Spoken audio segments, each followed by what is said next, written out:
property and tax. What does it all mean?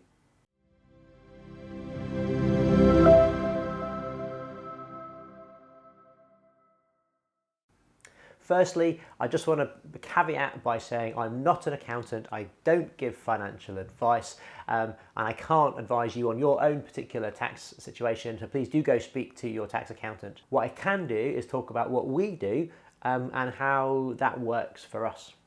The main question I get from people is, how should I buy my property? Should I buy it in my own name? Should I buy it in a company? And the answer to that is always, it depends. But if you buy a property in your own name, that money is yours because the property is owned by you. So you can go and spend it straight away. Whereas if you own a property in a company, that money is the company. So you've got to get that money out of the company before you can spend it as your own. So there are pros and cons to each. Now, if you've got a property in your own name, there's been a lot of tax changes which are affecting the way that mortgage interest is treated on your tax return. So it might not be the best place to have all of your properties.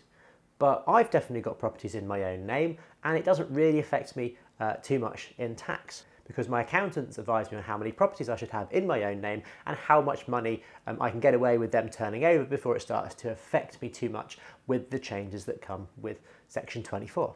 Now, if I've got my property in a company, I need to understand how I can get my money out of that company. And there are three main ways that people release money from a company. So the first way of taking money out of a company is to pay yourself a salary. Now, if you take a salary, then you're going to have to pay tax via PAYE, you're going to have to pay national insurance, you might have to opt out of your pension or opt into a pension, depending on what your company does. And there's also other things to take into account. If you've got a student loan, they'll suddenly have to start being repaid. So all sorts of things that will come about because you pay yourself a salary.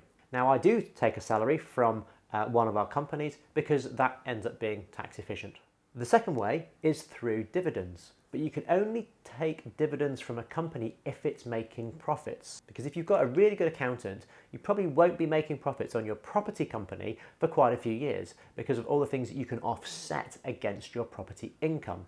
So a dividend might not be available to you for quite some time, but also there's dividend tax to pay on that, and you've also got to pay corporation tax on the profits.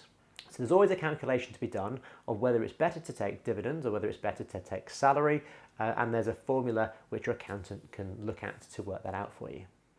The third way to take money out of a company is by repaying yourself money that you've lent the company in the first place. Now, when you're buying a property in a company, you've probably got money elsewhere, which is either somebody's lent you the money, or you've got your savings or a part of your pension, and that money is then lent to the company as a director's loan.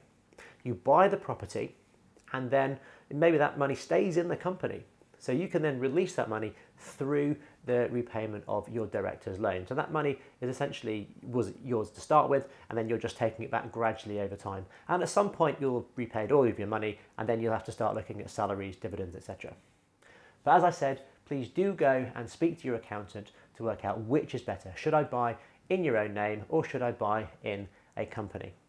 And we have a combination of those and a number of companies as well, depending on ownership structure, where the property is, and what the property is doing. So is it risky for us? So every time we do a new development, we put it in a new company, because that mitigates the risk and means that if that development goes badly, something untoward happens, the property burns down, for example, then that's insulated from everything else that we do. So that's an overview of the main question that I get asked about property and taxes, which is how should I buy my property to make it more tax efficient?